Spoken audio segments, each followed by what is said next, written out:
Iran में एक शानदार तख्तापलट में लगी हुई है यूएस की गवर्नमेंट।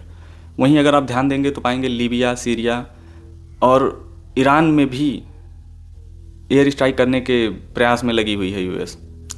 लीबिया, सीरिया जैसे देशों को तो खंडहर बना चुकी है। अल्जीरिया, नाइजीरिया जैसे राष्ट्रों में भी यूएस की आर्मी का खौफ है। अगर ध्यान देंगे तो गाज़ा पट्टी आज जो डिबेट का मुद्दा बना हुआ है सालों से, ये न कि सिर्फ इजराइल की वजह से बल्कि इसमें यूएस का बहुत बड़ा हाथ है। यूएस भी चाहता है कि मिडिल ईस्ट में उसका डोमिनेंस बना रहे और उसके लिए इजराइल का डोमिनेंस बना रहना अति आवश्यक है।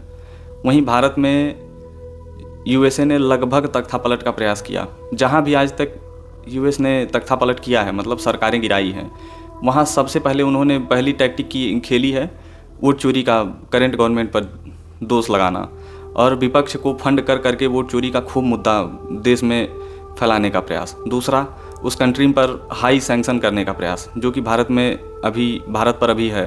भारत दुनिया का इस समय रूस और इन सब देशों को छोड़ देंगे जो कि काफ़ी सेंसिटिव हैं, तो भारत पर सबसे ज़्यादा सैंक्शन इस समय अमेरिका ने लगाया हुआ है 50%, और 25% और बढ़ाने के प्रयास में लगा हुआ है, चूँकि उनके यहाँ एक बिल पारित किया जा रहा है। रूस से जो भी देश तेल आयात कर रहे हैं, क्रूड ऑयल या पेट्रोलियम ऑयल खरीद रहे हैं, उन पर 25% और एक्स्ट्रा टैरिफ लगाने की बात कर रहा है अमेरिका।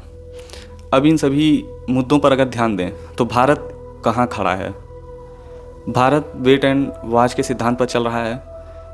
जहाँ तक रही बात ईरान की, तो मुझे नहीं लगता कि ईरान से भारत जो क्रूड ऑयल खरीद रहा है उस पर उसकी वजह से कोई सैंक्शन लगने वाला भारत पर हाँ, रूस की वजह से भारत को ज़रूर कई जगहों पर सैंक्शन देखना पड़ेगा और शायद यूरोप का रुख भी कड़ा होता भारत के सामने। पर चूँकि अमेरिका इस समय यूरोप के ही पीछे हाथ धोकर पड़ गया है ग्रीनलैंड को लेकर, जानते ही हैं, वो यूरोप के ही एक राष्ट्र और नाटो का भी मेंबर है। डेनमार्क का एक सॉवरेन लैंड है, जिस पे ट्रंप ने कहा है कि अगर यूरोप गुस्सा होता है तो गुस्सा हो, या फिर अगर मान जाए डील पे तो ठीक है, नहीं तो मैं चाहे जिस तरह से भी ग्रीनलैंड को कब्जे में लूँगा। और उनका इसके पीछे तर्क ये है कि अगर मैं नहीं लूँगा तो चाइना या रूस ज़रूर कब्जा कर लेंगे, और मैं नहीं चाहता कि चीन या रूस जैसा राष्ट्र मेरा पड़ोसी हो। इस बात में थोड़ा दम है, ये थोड़ा लॉजिकल लगता है कि चीन का दबदबा अब आर्कटिक रीजन में बढ़ रहा है, और अगर अमेरिका अभी इस मामले से पीछे पड़ेगा, अगर पीछे हुआ तो चीन ज़रूर इसके लिए कोशिश कर सकता है। और चूँकि चीन के पास भी इस समय खूब भर भर के पैसा है, उन्होंने लगभग जितने भी सोना और ये हीरे वगैरह का जो रिजर्व है, 3 ट्रिलियन के आसपास इनके पास रिजर्व है। और कोई बड़ी बात नहीं है कि अगर ये अपने सिर्फ रिजर्व का 30% भी खर्च कर देंगे तो पूरा ग्रीनलैंड खरीद लेंगे और पूरा डेनमार्क स्वीकृति के साथ भी दे देगा।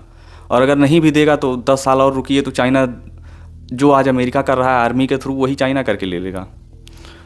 मैं ये नहीं कह रहा हूँ कि 10 साल बाद अमेरिका वीक हो जाएगा, लेकिन चाइना ज़रूर और भी स्ट्रांग हो जाएगा।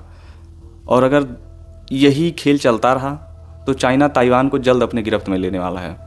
एयर स्ट्राइक, नेवी, जो कुछ भी करना पड़ेगा चाइना करेगा। रही बात भारत की, भारत न तो पीओके न ही अक्साई चिन अभी कुछ भी नहीं ले सकता, क्योंकि भारत अगर किसी लड़ाई में इस समय उलझता है तो ठीक ठाक भारत पीछे चला जाएगा 10 साल 15 साल। अभी भारत का जो फेज़ है वो ट्रांजिशन फेज चल रहा है, और कोई भी राष्ट्र ट्रांजिशन फेज में लड़ाई नहीं चाहता। इसीलिए चाइना को लेस एक्सपीरियंस्ड आर्मी कहा जाता है, चाइनीज़ आर्मी को, क्योंकि जब वे ट्रांजिशन के फेज में थे तो उन्होंने एक भी लड़ाई नहीं लड़ी। यूरोप, अमेरिका जैसे राष्ट्र दबाव बनाते रहे, पर वे चुपचाप सस्ते लेबर पर, चीप लेबर पर यूरोप और अमेरिका के लिए अपने देश में प्रोडक्ट्स बनाते रहे। वे बैठकर चुपचाप से अपने समय का इंतज़ार कर रहे थे कि जिस दिन पूरी दुनिया हमारे ऊपर निर्भर होगी तब हम दुनिया को बताएंगे कि हम कौन हैं। और टाइम अब चाइना के ही फेवर में है, वे दुनिया को बता भी रहे हैं। इस समय पूरे धरती पर जितने भी राष्ट्र हैं, किसी के पास अमेरिका का जवाब देने की क्षमता नहीं है, पर चाइना में है। क्योंकि अमेरिका चाइना पर बहुत हद तक निर्भर है मैन्युफैक्चरिंग की चीज़ों में। मैक्सिमम चीज़ें अमेरिका की चाइना में ही मैन्युफैक्चर होती हैं। कभी एक फेज था 90s, 80s, 90s का, जब यूरोप और अमेरिका मिलकर एक ऐसा राष्ट्र चाहते थे जहां मैन्युफैक्चरिंग कर सकें वो, चूँकि वे इतने डेवलप हो चुके थे कि उनके यहाँ पॉल्यूशन वगैरह को लेकर बहुत इशू आने लगा था, प्रोटेस्ट बढ़ने लगे थे कि माहौल साफ़ होना चाहिए, पर्यावरण स्वच्छ होना चाहिए। तब उन्होंने एक ऐसे राष्ट्र को तलाशा जो कि चाइना मिला। वहाँ भारत हो सकता था, पर भारत में एलपीजी का रिफॉर्म बहुत 90s में आया, मतलब 1991 में आया।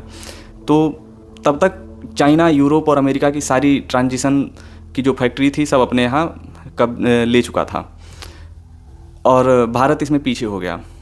अगर भारत एलपीजी पहले ही लेके आया होता 10-15 साल 20 साल पहले, तो आज चाइना की जगह भारत खड़ा होता।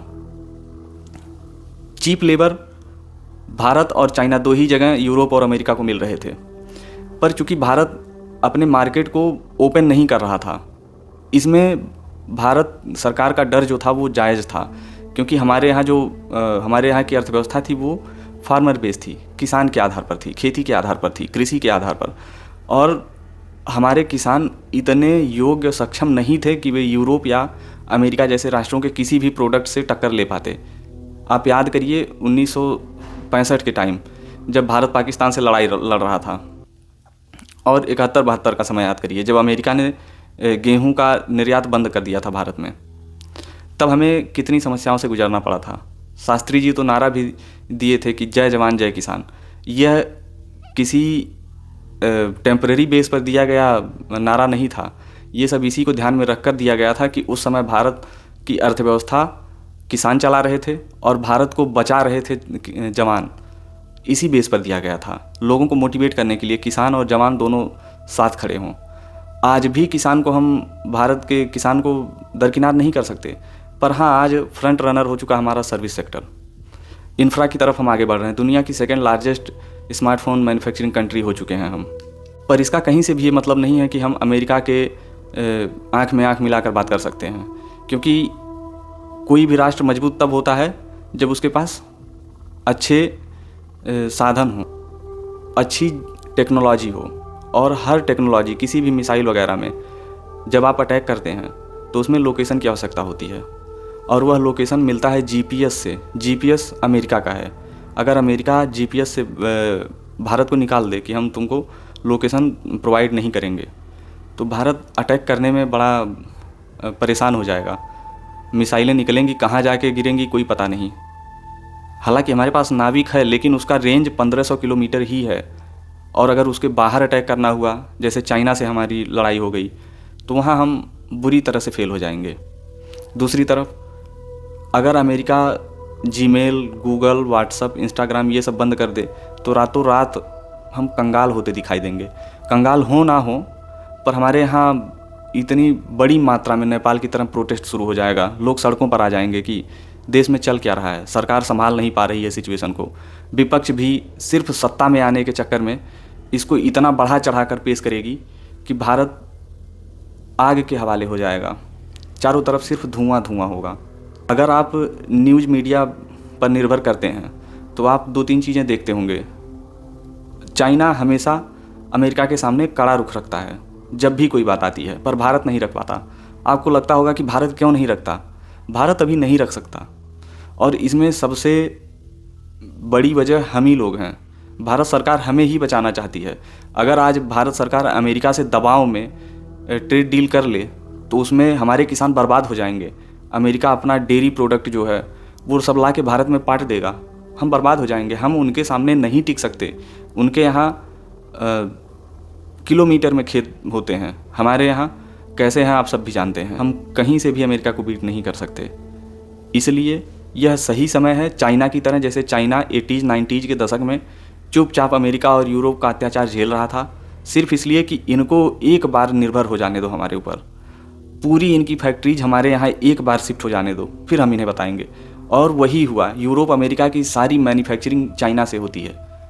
अब तो धीरे धीरे वे अल्टरनेट ढूंढ रहे हैं। कुछ फैक्ट्री वियतनाम गई, कुछ भारत में आने में लगे हुए, जैसे एप्पल वगैरह, टेस्ला भी वहाँ से निकलना चाह रही चाइना से।